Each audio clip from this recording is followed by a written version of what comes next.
Welcome back to the Make Room Show. I'm Jennifer Ford Berry, and today I want to share something with you that has really made a huge impact on my life this year. And it's one of those habits that I talked about in the previous episode that I said I was going to elaborate on, and it's called the art of allowing. And before I get into what that is, I want to preface this story by sharing why I even felt like I needed to learn a new practice. I noticed this past year that I was becoming more of a worrier when it came to my children. Now that they are both out of the house, I was starting to just worry more than I ever had before. Part of that, I think, is the fact that I am not in control as much as I was when they were little. They were with me. I could protect them easily. They were with me all the time. So it felt like I had more control. And now I don't have really any control because they're so far away. One in college, one is newly in the workforce as a young adult. And I realized, I kept asking myself, why am I becoming such a worrier? We used to actually make fun of our mom because we used to call her the worry wart because she would worry about anything we did. If we were leaving with friends, she would be so worried about what was going to happen to us. And we would pick on her because we would be like, we're fine. It was annoying as a teenager to have your mom say, no, you can't go because she was too worried. And I realized that I was turning into my mom with the worry. A lot of what my mom had to deal with when she was raising kids was a high level of anxiety, which actually increased dramatically after the loss of my cousin, who was 3 years old at the time, my cousin John. It was a traumatic, devastating accident that occurred in our family, and just we were reeling we were reeling after that for the loss of John, and it just affected my mom even more tremendously because she felt like if it could happen to her sister-in-law, my aunt, it could happen to her. She was always imagining the worst case scenario because the worst case scenario had actually happened. And I think as a mom myself, I have gone through different stages in my life as in my parenting journey where I've been more worried about them than other times. And a lot of that did stem from the same tragedy of just the fact that if a 3-year-old can leave this earth, then any of us are not guaranteed a day, right? We just don't know who that could happen to. And I remember learning at a very young age. I was actually 13 when my cousin passed away. And I remember thinking, if he can die, then so can I at any given point. And so fast forward to this year when I found myself just worrying more and more about my children. And I realized that I had a bad habit of anticipating the worst case scenario. My brain would just go there. Like, what if this happened? What if that happened? And I would see these scenarios played out in my mind, and it was awful. And of course, it just adds to more and more worry. And then, the time would pass, and I realized that what I worried about didn't even happen. So I noticed that it was a complete waste of energy. And I tried to figure out how I could change this problem about myself. And so I started to replace it with the best case scenario. I thought to myself, well, if I'm going to waste so much time and energy imagining the worst case scenario, why not use that same time and energy to imagine the best case scenario? And so this is something that I've been practicing for months. It's not easy, many times because we're stuck on this cycle of a certain way our brain thinks. It's hard to get into a new cycle. So it definitely takes a lot of intention. And it's something that I am continuing to work on. So I had been experiencing that. And then I came across this term used in one of Abraham Hicks's books called The Art of Allowing, and it just spoke to me. And I know it will speak to you too. So the art of allowing is kind of more, I can't even do it justice, but it's more about just letting things be, allowing things to be as they're going to be, and not getting so caught up in trying to force an outcome, because we all know that worry say as moms, we're worried about something that isn't going to prevent it from happening. Actually, the more that I'm learning about how our thoughts are actually dictating our reality, I'm more motivated to stop doing this because I know my thoughts can create things all the time. It's creating my life all the time. So I don't want it to create things I don't want. I only want to use my mind to create things I do want. So I've been even more, like I said, motivated to learn this. And so the art of allowing is just kind of more of letting things be how they're going to be. I'm going to first give you an example of how I use this with just circumstances and how this happened to me. So I mentioned in the previous episode that in July, we decided to purchase another investment property in Florida. It was kind of a quick decision. We were up against the clock. College was going to start. My son and three other baseball players needed a place to stay. And we decided that we were going to purchase a house for them to live in. So I kind of started out the scenario just like, yeah, art of allowing is easy, right? Just whatever house God wants us to have, it will come. It's no big deal. I wasn't stressed out. It actually started to become mind blowing how everything was lining up perfectly in divine time, right? So we met the one person that introduced us to the most amazing realtor, this beautiful Christian woman named Casey. So shout out to Casey if you're listening. She was a godsend. And within a short, literally 1 week from making the decision, we had put an offer on a home. So that's how quickly this happened. We found Casey. My son and I did FaceTime with her, visiting various places. We created a list of what we needed. She found it. And lo and behold, one day she was out driving, going to different properties to FaceTime us. And on the way to the next home, she called me and said, Jennifer, I was driving by and I noticed a brand new neighborhood. And she said, I just want to pull in here really quick. Now, she is from the area that we were looking in, and she had never seen this neighborhood. She's like, I didn't even know it existed. It's kind of tucked back from a main road. And she's like, I just want to run in here and see. And she's called me back. She's like, yeah, they're all new builds. This is amazing. And there are 4 bedrooms like you're looking for, everything that you want. And I said, oh yeah, I already saw those online on the realtor site. I said, but they won't be ready in time. I need it by, I think it was August 8th. And she's like, well, let me just go to the main office and see if anybody's there. 5 minutes later, she calls me back and she's like, somebody's here. And there is actually a house going to be ready by then. I was like, wow. Of course, I'm thinking this art of allowing thing is so easy. I got this down. So I talked to the property manager and we literally negotiated a deal within like 10 minutes on the phone, and we start moving forward with this house. I'm like, this is perfect. It has, it's a new build, so it's under warranty. We negotiated the appliances. We negotiated all sorts of stuff. It was a smart home. I'm like, this is amazing. It's going to be perfect. It's the right distance from the college. All these things. And I realized that, I just thought this is must be a sign from God. This must be the house that we are meant to be. I'm allowing it to happen. I didn't have a specific house in mind. I didn't have a specific color. I was just like, whatever you want me to have, God, help us to find us the right house. So I'm assuming that this is it. So we keep moving forward with the offer. And obviously it's new construction, so had to be finished. The yard had to be put in. There was lots of steps and the clock was ticking, right? August 8th was right around the corner. And it literally got to probably the third week and we started to hit some bumps. They just said, oh, well, it might not close on time. It was the typical closing where you're sending the same information over and over, to different, there's so many people involved. And it's stressful. It's stressful to buy property. So we get down to the week before it was supposed to close, and they're like, it's never going to close on time. And I'm like, started to imagine the worst case scenario. I imagine, what if now I'm responsible for these four boys? What if we don't get this house?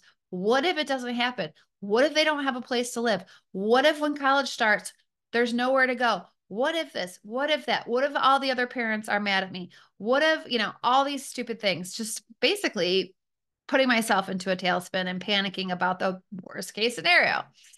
And I got myself pretty upset to the point where I, at one point, told the realtor, Casey, like, just start looking for homes that are rent to own. I don't even want to do the deal anymore. Like, let's just move on.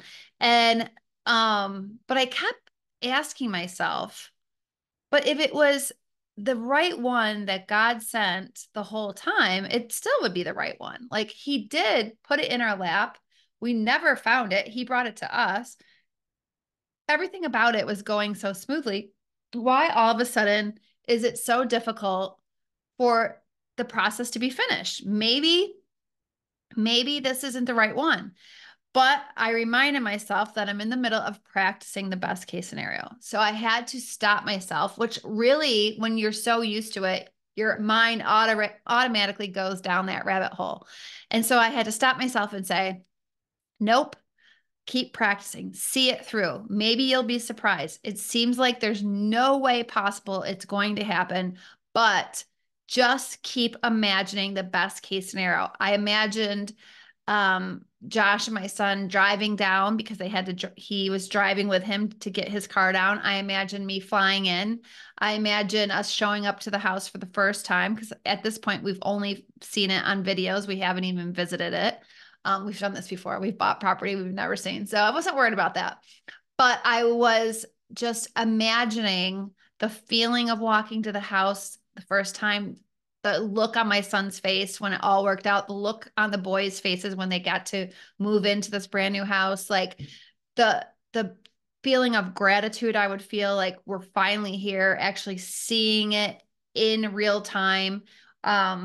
Walking around the yard, looking in every room, opening the cupboards in the kitchen, looking at the walls. Like I really imagine living, like I imagine what it would feel, look like, smell like, everything. Like I was actually there. Like the moment, the best case scenario, in the best case scenario moment, I kept living there and I kept reimagining it.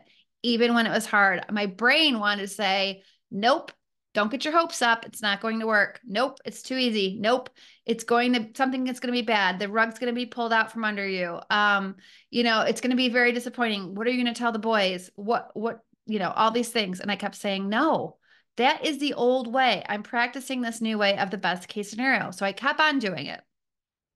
And I kept on praying, right? Can always use some more guidance with prayer. And thankfully, we got down to, with the help of Casey and another one of the people on board, Aaron, we actually pulled it off and the house closed the night before Josh and Bryson were to leave to take the road trip down to Florida.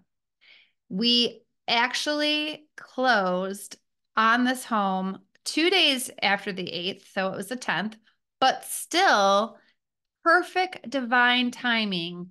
We didn't miss a beat. We didn't have to rearrange our travel plans. I didn't have to rearrange my flight. We actually moved the boys in on the very day that we had planned on moving them in the entire time, which was August 11th. And the day that we all arrived at the house, I just made sure that I gave all of my thanks to God and that I gave a prayer of Thanksgiving and I walked through that house just like I imagined it. And I walked around the grass in the yard and Josh and I took multiple walks in the neighborhood and I had so much fun unpacking the boys and organizing the house. That's my favorite. That's my jam. And I just couldn't believe it. Like the best case scenario, you guys, like what I imagined to the T, I was living and it happened the way I had imagined it. And so it was this huge aha moment to me that, hey, maybe this art of allowing and practicing the best case scenario really works. Let me keep trying to do it. And I also did it just last week. which when you're hearing this, it might be a few weeks later, but with Hurricane Milton. And I shared that story too in the previous episodes, or episodes. So you'll have to find that one. But how this ginormous, life-threatening possibility of taking out Florida hurricane was coming toward us. And all I did every day was just imagine just God and a wall of angels making this giant wall to prevent Hurricane Milton from hurting our homes, getting to our children, affecting people that have already lost everything. And I just kept imagining it and I felt it and I could see it in my mind's eye. And I just kept doing it and doing it. And lo and behold, that hurricane went south, the eye dissipated, and it did not hit us as much as we thought it was. And our homes are fine. And I kept imagining the days where the kids would go back to the places that we own and they would walk in and they would call us and we would be so grateful because there was zero damage. And that's exactly what happened. So this art of allowing and practicing the best case scenario, it's kind of one and the same. It's not the one and the same. I take that back, actually. It's two different things. I'm combining them for my life and my habit of getting away from imagining the worst case scenario and my habit of worrying. So I'm combining both. But I want to encourage you to try to imagine the best case scenario the next time your brain wants to go the opposite direction. The art of allowing also will affect your relationships, because when it comes to relationships, the art of allowing says, I am that which I am, and I'm willing to allow others to be that which they are. That's what it really says. And so the thing about it is like when you can live in that place, you can stop being so irritated by what everybody else does or the way other people behave, because you want to answer your true calling. You want to behave in the way that feels most authentic to you. And so does everybody else.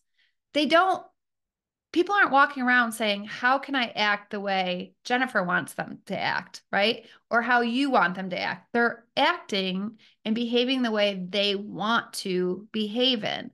And so that has been a huge eye opener for me as well in relationships, because we're not on this earth to make everyone act and feel like we do. We're living our own unique life. And each of our perspectives of life are different. So, how I think I should handle a situation might be the complete opposite of how you feel like you should handle the situation.